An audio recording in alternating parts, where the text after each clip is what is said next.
दोस्तों, आज का दिन देश के इतिहास में हमेशा एक काले दिन के तौर पर याद किया जाएगा, क्योंकि आज देश की सर्वोच्च अदालत में उसके सबसे बड़े जज को बेहद बुरी तरह से अपमानित किया गया, वो भी भरी अदालत में उन पर जूता उछाला गया। लेकिन मैं हैरान हूं दोस्तों, और उससे भी ज्यादा परेशान हूं कि प्रधानमंत्री नरेंद्र मोदी इस मामले में कुछ नहीं बोले। प्रधानमंत्री नरेंद्र मोदी जो खुद को दिए हुए गालियों को गिनते हैं, तोलते हैं और बताते हैं कि वो कितने किलो गाली रोज खाते हैं और उससे उनको कितनी ऊर्जा मिलती है, ऐसा कैसे हो सकता है कि उनको ये पता ही ना हो। दोस्तों, सीजेआई के अपमान पर इंडिया गठबंधन एक हो गया है। एक सुर में सीधा सीधा बीजेपी और आरएसएस की अब आलोचना शुरू हो गई है। आखिर क्यों आरएसएस और बीजेपी को इसमें घसीटा जा रहा है, ये मैं आपको बताती हूं। अगर आप विस्तार से चाहें तो मेरा आज का इस मामले में पहला वीडियो देख सकते हैं, जो आपने काफी पसंद किया है। सबसे पहले मैंने ही आपको YouTube के दर्शकों में सबसे पहले मैंने आपके सामने खबर ब्रेक की थी। भरी अदालत में सीजेआई के ऊपर एक वकील राकेश किशोर ने जूता उछाला, जूता फेंकने की कोशिश की। पुलिस ने वहीं उनको धर लिया, हिरासत में लिया।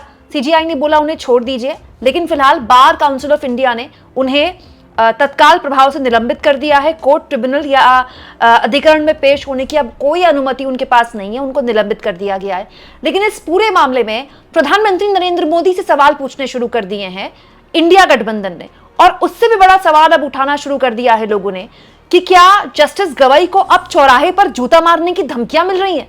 दोस्तों, एक बड़ा वर्ग है, या फिर मैं कहूं कि मेजॉरिटी वर्ग है, जो इस पूरे मुद्दे पर लगातार उस वकील की आलोचना कर रहा है जिसने इतना घटिया काम किया, हमारे चीफ जस्टिस पर जूता फेंकने की हिमाकत की। लेकिन आपको जानकर कतई हैरानी नहीं होगी दोस्तों, इसीलिए नहीं होगी क्योंकि माहौल देश का ऐसा हो गया है कि ऐसे भी लोग हैं जो खुलेआम इस कृत्य का सपोर्ट कर रहे हैं। उनमें से एक है दोस्तों अजीत भारती। ये राइट विंग यूट्यूबर हैं और ये खुलेआम जस्टिस गवाई के ऊपर जिस तरह से हमला किया गया, भरी अदालत में उन पर जूता उछाला गया, इसका सपोर्ट करते हुए कहते हैं आज सीजेआई गवाई को एक वकील का जूता लगते लगते रह गया। अधिवक्ता ने गवाई के डायस के पास जाकर जूते उतारे और मारने ही वाला था कि सुरक्षा कर्मी ने पकड़ लिया। जाते जाते वकील ने कहा कि सनातन का अपमान नहीं सहा जाएगा। ये आरंभ है ऐसे पतित हिंदू विरोधी और कायर जजों के साथ सड़कों पर भी ऐसा ही होगा यदि वो आदेश में लिखी जाने वाली बातों से इतर अपने विषैले हृदय के उद्धार हिंदुओं को नीचा दिखाने के लिए प्रकट करेंगे। अजीत भारती, जो कि राइट विंग यूट्यूबर हैं, खुलेआम बीजेपी आईटी सेल की बातों को प्रमोट करते हैं, मोदी जी की खूब तारीफें करते हैं। वो कह रहे हैं कि ये तो शुरुआत है, ऐसे पतित हिंदू विरोधी और कायर जजों को, हमारे सीजेआई को कायर बोला जा रहा है, पतित बोला जा रहा है, हिंदू विरोधी बोला जा रहा है और बोला जा रहा है कि उनके साथ सड़कों पर ऐसा ही होगा। मतलब क्या अजीत भारती ये कहने की कोशिश कर रहे हैं कि हमारे सीजेआई को सड़कों पर जूता मारा जाएगा, और ये धमका रहे हैं हमारे सीजेआई को। अब ये मामला दोस्तों, क्योंकि ये जो ट्वीट है अजीत भारती का बहुत वायरल हुआ, तो ये मामला पकड़ लिया विपक्ष ने। सुरेंद्र राजपूत ने इस मामले में सीधे सीधे गृह मंत्री को पोस्ट कर दिया। गृह मंत्री को टैग करते हुए कांग्रेस पार्टी के नेता सुरेंद्र राजपूत ने कह दिया, गृह मंत्रालय क्या निम्न बयान सुप्रीम कोर्ट के मुख्य न्यायाधीश की सुरक्षा को खतरे में नहीं डाल रहा? क्या यह बयान देश के संविधान विरुद्ध नहीं है? अगर ये है तो इस पोस्ट को लिखकर एक्स पर पोस्ट करने वाला अब तक खुला क्यों घूम रहा है? दिल्ली पुलिस के कमिश्नर, सुप्रीम कोर्ट की सुरक्षा आपकी जिम्मेदारी है। अब दिल्ली पुलिस को भी टैग कर दिया सुरेंद्र राजपूत ने, और होम मिनिस्ट्री को भी टैग कर दिया है। और दिल्ली में जो पूरी की पूरी व्यवस्था है ये गृह मंत्रालय के अंतर्गत आती है, आप जानते हैं। गृह मंत्री को टैग करते हुए सुरेंद्र राजपूत ये कह रहे हैं कि एक आदमी खुलेआम हमारे सीजेआई को धमका रहा है कि उनको सड़क पर जूता मारा जाएगा।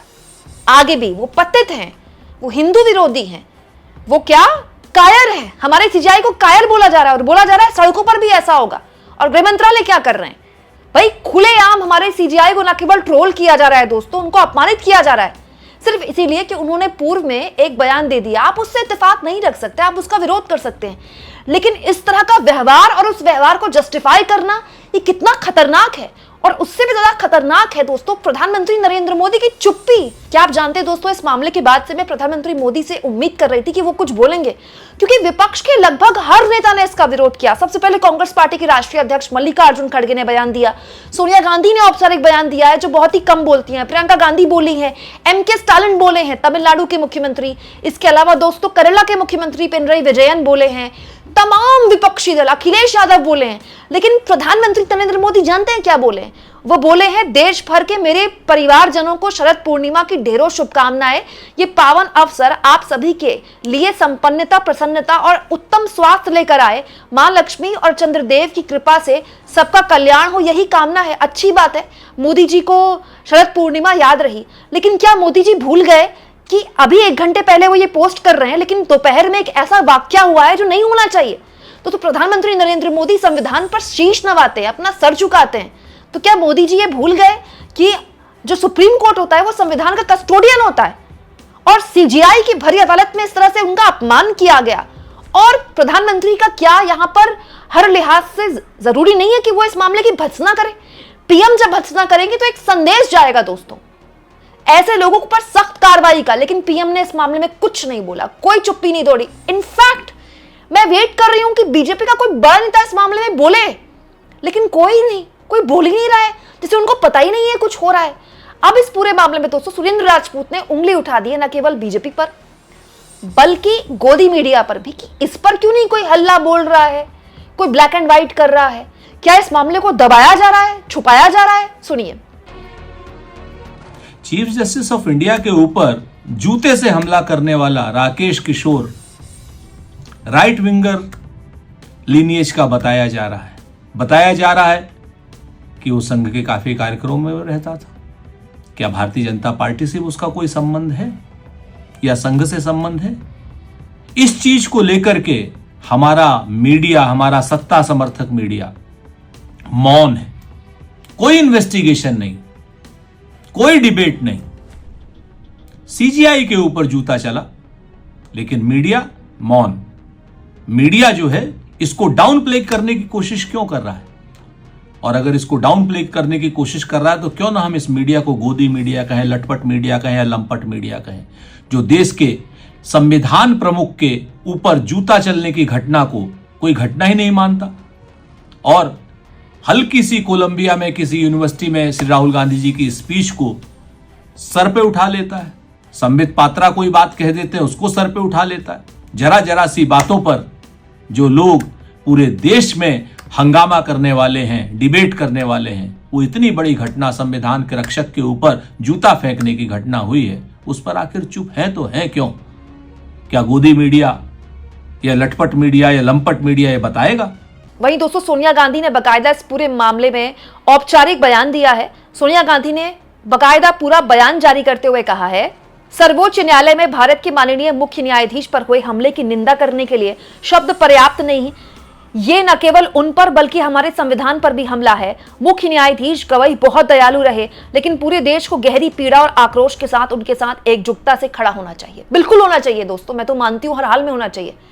बड़ी शर्म की बात है कि सोशल मीडिया में ऐसे लोग पता नहीं कैसे पैदा हो गए जो खुलेआम हमारे सीजीआई पर हुए इस हमले को जस्टिफाई दे रहे हैं। ऐसे लोगों को शाबाशी दी जा रही है जो ऐसा काम कर रहे हैं।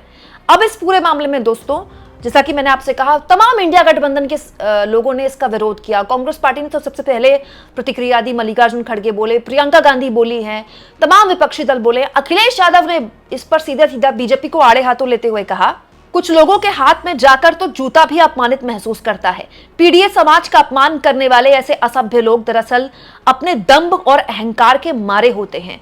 उनकी प्रभुत्ववादी सोच नफरत को जन्म देती है, जो देश के सर्वोच्च न्यायिक पद पर बैठे व्यक्ति के लिए जितनी होती है उतनी ही समाज के सबसे कमजोर अंतिम व्यक्ति के लिए।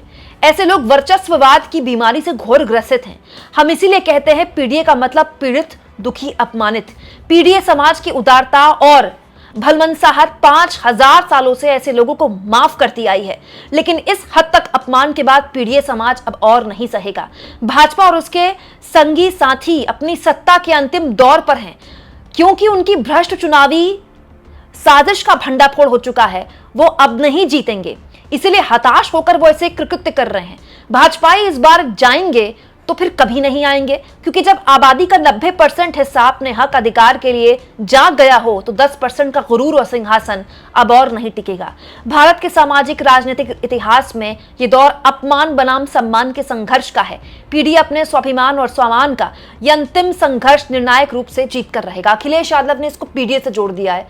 और बड़ी इंपॉर्टेंट बात जो उन्होंने बोली है कि इस देश के सबसे गरीब और वंचित समाज के आने वाले व्यक्ति के साथ भी अपमान होता है, और अगर वो सर्वोच्च पद पर बैठे हैं तो भी उनके साथ ऐसा ही अपमानित उनको किया जाता है। हम जानते हैं दोस्तों कि हमारे सीजीआई जस्टिस गवाई दलित समाज से आते हैं। दोस्तों कितने शर्म की बात है। क्या बीजेपी के बड़े नेताओं की तरफ से इसकी भत्सना नहीं होनी चाहिए? लॉ मिनिस्टर की तरफ से बयान नहीं आना चाहिए? लॉ मिनिस्टर को इस बयान देकर इस मामले की हर लिहाज से निंदा नहीं करनी चाहिए? आप इस मुद्दे पर क्या सोचते हैं? कमेंट बॉक्स में जरूर लिखें और जितना हो सके दोस्तों चैनल को शेयर भी करें और सब्सक्राइब भी।